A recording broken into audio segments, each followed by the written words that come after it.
नमः सिद्धिभ्यः। ॐ नमः सिद्धिभ्यः। ॐ नमः सिद्धिभ्यः। निर्मल जल सामन है जिनका, चंदन से है दिव्य वचन। अक्षत सम अक्षत है श्रद्धा, सुमनों सा सुंदर है तन। नैवेद्य चरित्र जान है दीपक, बस विधि करते धूप दहन। ध्यान सुफल है अर्घ्य समाधि, मुनिवर तुमको नित नमन। अनर्घ पद को पाने गुरुवर, मेरा अर्घ्य समर्पित है। एक जीवन क्या सौ सौ जीवन, गुरुवर तुम्हें समर्पित है। ऋषिवर तुम्हें समर्पित है। देवादिदेव 1008 कैवल्य कमलापति आदि ब्रह्मा आदिनाथ भगवान की। देवादिदेव 1008 घाटोल के बड़े बाबा श्री वास पूज्य भगवान की। देवादिदेव 1008 वर्तमान शासन नायक महावीर भगवान की। अनंतानंत सिद्ध परमेष्टि भगवान की। श्री सिद्ध चक्र महामंडल विधान की। परम पूज्य 108 आचार्य पेवर गुरुवर श्री विद्यासागर जी महामुनिराज की। 3,9 करोड़ मुनिराजों की। आज की वंदनीय मुनि संघ की। धर्म स्नेही भवात्माओं, ऐसा कहा गया है कि गृहस्थ रूपी जो गाड़ी होती है, वह गाड़ी 2 पहियों से चलती है। गृहस्थ रूपी गाड़ी के 2 पहिए कौन हैं? एक तो पुरुष है और दूसरी, और अगर ये 2 पहिए मिल जाते हैं तो रथ आगे बढ़ता चला जाता है। और रथ कैसा चलता है? अगर पहिए अच्छे सुदृढ़ हैं, मनोज्ञ हैं और यथायोग माप में हैं, तो गाड़ी अच्छी चलती है। और एक पहिया ढीला हो और एक मजबूत हो तो गाड़ी छोटा बड़ा हो, एक से नहीं हो, बहुत सारी चीजें हो जाती। आचार्य भगवंत ने कहा, अगर पुरुष और स्त्रियां अपने यथोचित गुणों से युक्त हों तो बहुत अच्छी वह गृहस्थी की गाड़ी चलती है। पुरुष का लक्षण बताया, पात्रे त्यागी, गुणे रागी, भोगई परिजनई सह, शास्त्रे बुद्धा रणयोद्धा, पुरुषः पंच लक्षणा। ये 5 लक्षण पुरुष के बताए। पहला कौन सा बताया? पात्रे त्यागी, जो पात्रों में त्याग करने वाला हो, दान करने वाला हो। दूसरा लक्षण गुणे रागी, जो गुण में और गुणवानों में अनुराग रखने वाला हो। तीसरा लक्षण भोगे परिजनहि सह, अपने कुटुंब के साथ अच्छी सद्भावना के साथ रहता हो। चौथा लक्षण कौन सा? शास्त्रे बुद्धा, जिसे शास्त्रों का ज्ञान हो, क्योंकि इस ज्ञान के बिना व्यक्ति सही मार्ग पकड़ नहीं पाता और भटक जाता है। शास्त्रों का यथार्थ ज्ञान रखने वाला स्वयं भी अपने आप को स्थिर रखता है और अपने कुटुंब परिवार को भी वह मार्गदर्शन देकर के स्थिर रखता है। और पांचवा लक्षण कौन सा है? रणे योद्धा।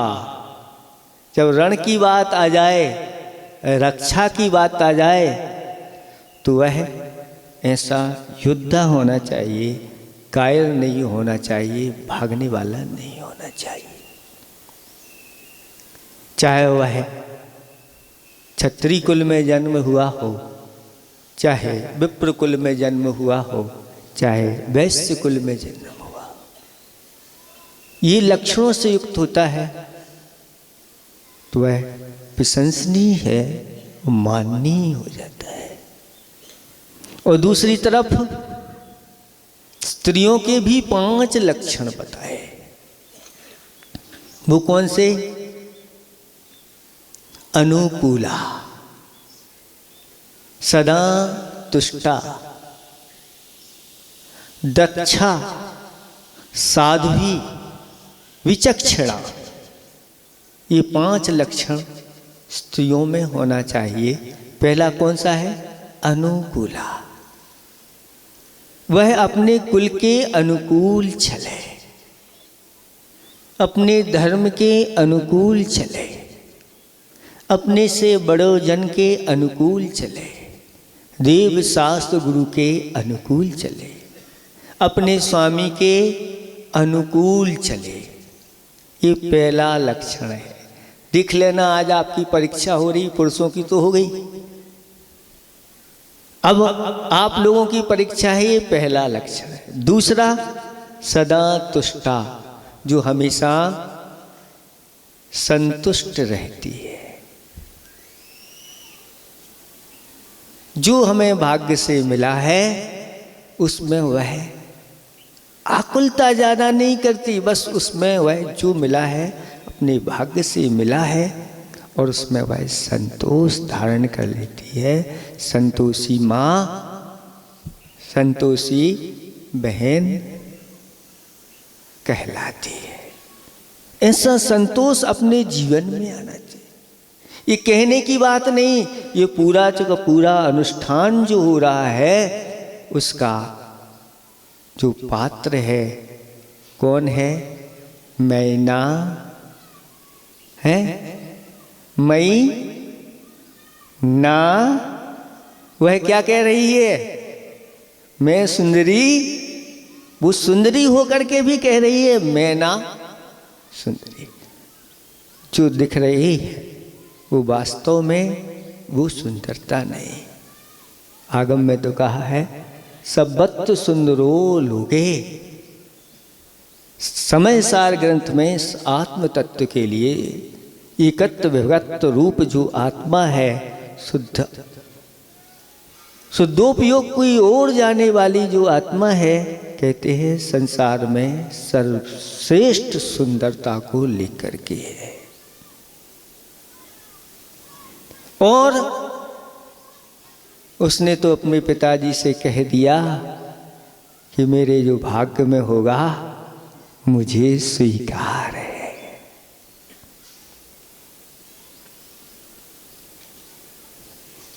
और अगर वह ये नहीं कहती, जैसे पूर्व की जो बहन थी उसने कह दिया कौन सुंदरी, उसने तो अपना सुर मिला लिया,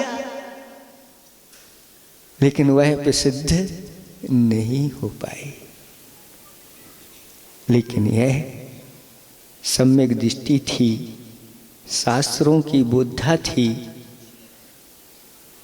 अनुकूला थी, अपने बड़े जनों के अनुकूल चलने वाली थी। पिताजी आप जो निर्णय लेंगे मुझे मान्य है।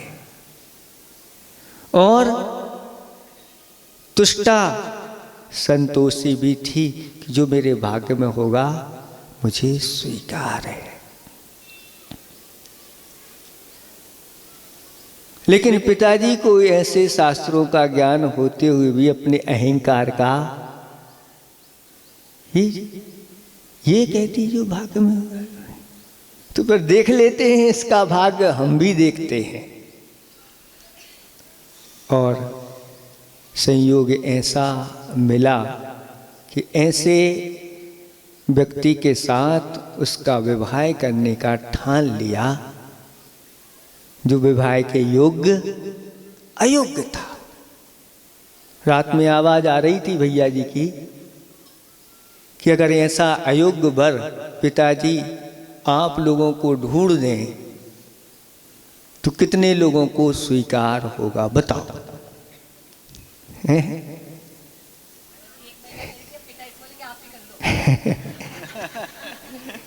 ये स्थिति है हमारी। हमारे लक्षण कैसे हैं ये आप देख सकते हैं। आपके लक्षण तो विलक्षण हैं।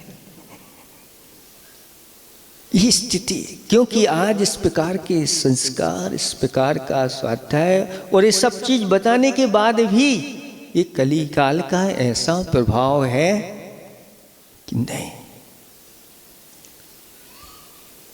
लेकिन जो होता है अच्छे के लिए होता है। जो हो चुका वो भी अच्छा हो चुका, और जो होगा वो भी अच्छा होगा। और विवाह दोनों का कर दिया जाता है। सभी लोग तो निंदा कर रहे हैं इस विवाह की, लेकिन इस निंदा को अपने कानों से कौन नहीं सुनना चाहता है। मैना सुंदरी कहती है, नहीं ऐसा मत बोलो, मेरे पति देव मेरे लिए सब कुछ है। मेरे पति देव से सुंदर और कोई दूसरा है नहीं।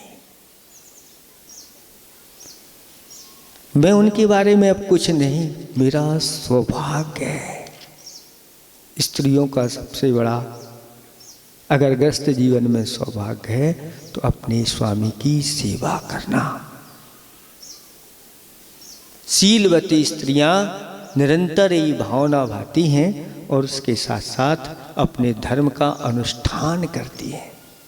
और किसी ने कहा कि जो स्त्रियां शील का पालन करती हैं वे अगर धर्म नहीं भी करें तो भी उस शील व्रत के माध्यम से स्वर्ग पा जाती हैं। और धर्म का पालन बहुत सारा कर रहा है, अगर शील व्रत का पालन नहीं है तो पता नहीं आपकी क्या स्थिति होगी। शास्त्रों में कहा गया है जो पर पुरुषों में स्त्रियां रत रहती हैं उनको निरंतर सूतक लगा रहता है। वह दान देने की पात्र नहीं है, पूजा करने की पात्र नहीं है। सारी चीजें बताई। इसलिए इस महत्व को आप लोग अच्छी तरह से समझ लो और ये गुण अपने अंदर लाने के लिए पूरा पुरुषार्थ करो। नहीं कहीं कमी है तो उसको सुधारो। आज बहुत सारी ऐसी वस्तुएं आप लोगों के लिए उपलब्ध हैं जो अपने शील में दोष लगाने के लिए कारण बन जाती हैं। इन सब चीज़ों से हमें बचना है। अज्ञानवश अभी तक जो कुछ होता है होता आ रहा है, ठीक है, लेकिन अब तो हमें सुधार करना है। तो अनुकूला सदा तुष्टा, वह संतोष अपने भाग्य में और उसको ऐसा वर मिला जो वर अभी का नहीं, पूर्व से भी संबंध था। पूर्व में भी उसके मैना सुंदरी के वो पति रह चुके थे और सौभाग्य ऐसा हुआ कि पिताजी की कृपा से दोनों का हो गया। और ऐसी उस मैना सुंदरी ने सेवा की और कहा कि जब तक मेरे स्वामी ठीक नहीं होते हैं तब तक मैं अच्छी तरह से ब्रह्मचर्य व्रत का पालन करूंगी।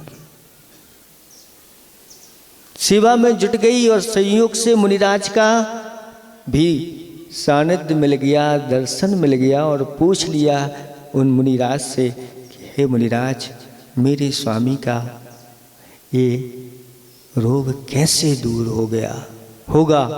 तो मुनिराज ने सारी विधि बता दी। उस विधि के अनुसार सिद्ध चक्र का अनुष्ठान किया।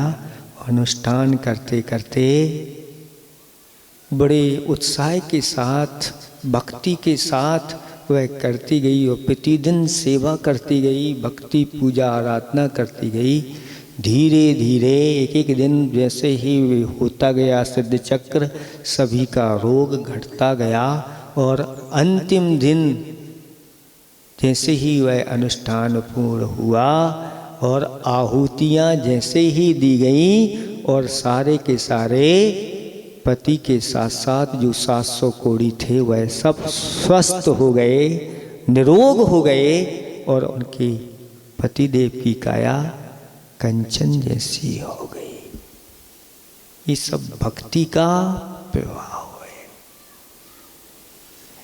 तो ऐसे अंदर से अनुकूला सदा तुष्टा दक्षा एक गुण बताया है। दक्षा, दक्षा का अर्थ जो गृह विज्ञान की कला में कुशल होती है, जिन्हें घर चलाने की कला आती है, उनका गृहस्थ जीवन बहुत अच्छा या वह घर बहुत अच्छा बनता है। और जिन्हें घर चलाने की नहीं आती, पाक कला नहीं आती, गृह विज्ञान की कला नहीं आती, महत्वपूर्ण वह नहीं बन पाती। लेकिन अगर ये कला आ जाए, पाक कला आ जाए, तो पूरा का पूरा घर संतुष्ट रहता है।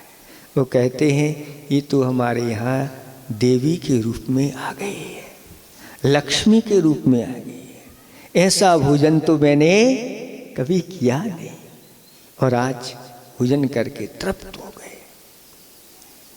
ये कलाएं बच्चियों के लिए बचपन से ही माँ सिखाती रहती है।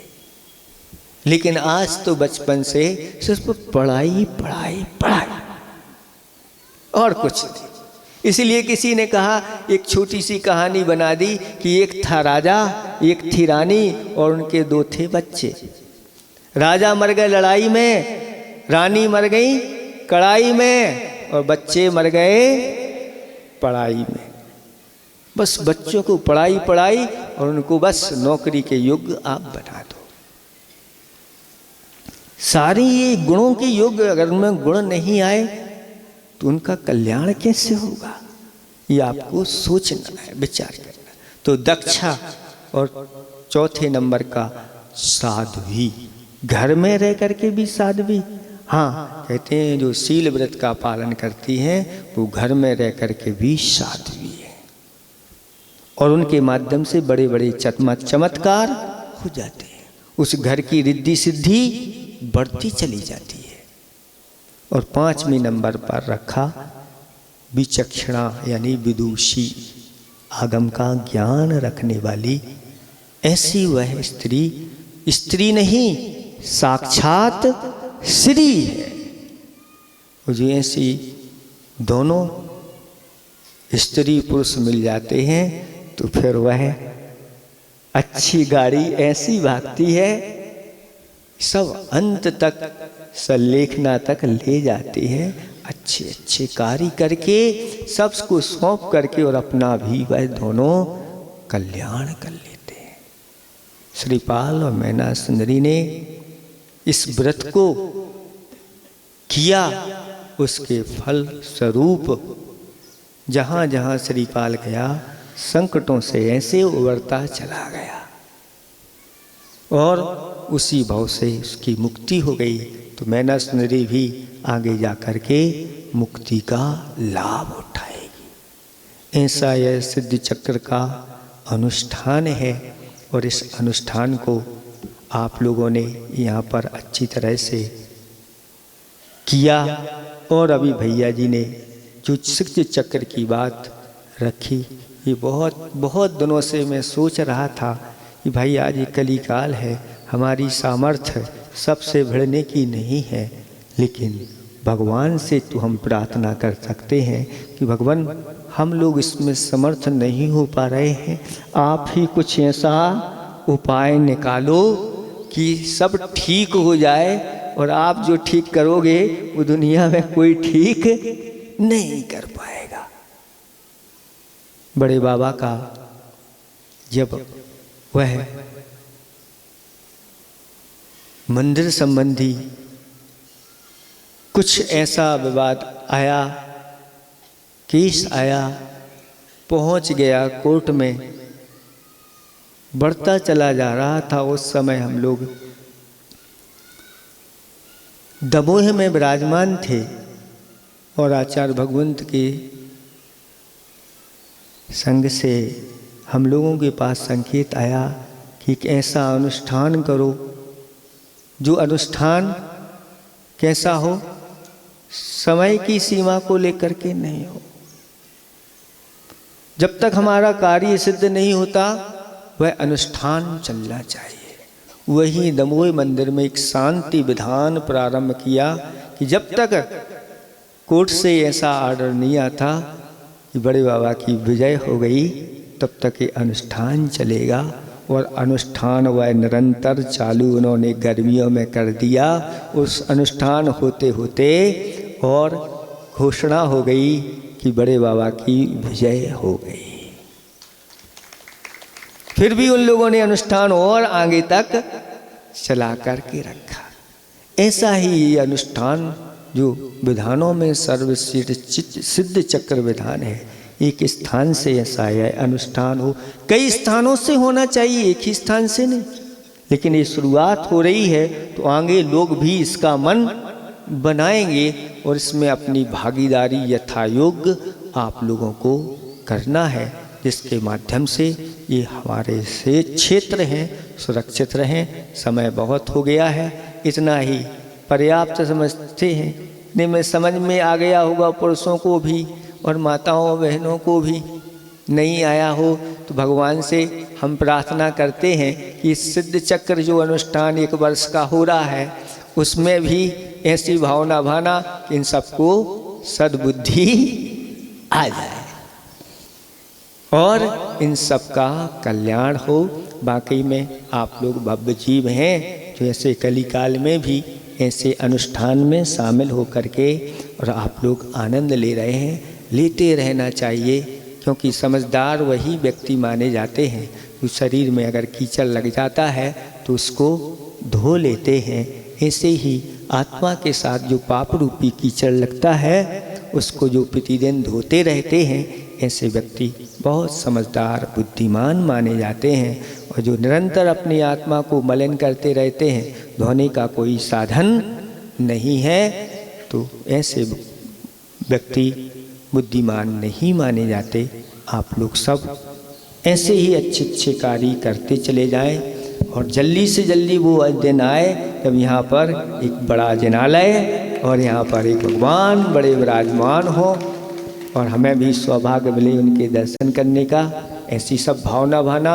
और इसके साथ साथ हमने ये कहा था सिर्फ इस मंदिर के जनाने के लिए ही नहीं, साथ साथ में आपके घाटोल नगर में एक बहुत बड़ा अनुष्ठान पंच कल्याणक महामहोत्सव हो रहा है। उसके पूर्व का ये मंगलाचरण सिद्ध चक्र से हो रहा है, वह भी कार्य निर्विघ्न सानंद संपन्न हो। इन्हीं भावना के साथ अहिंसा परमो धर्म की परम वंदनीय मुनिवर श्री विमल सागर जी महाराज की, वंदनीय मुनि संघ की। निश्चित अब है ना।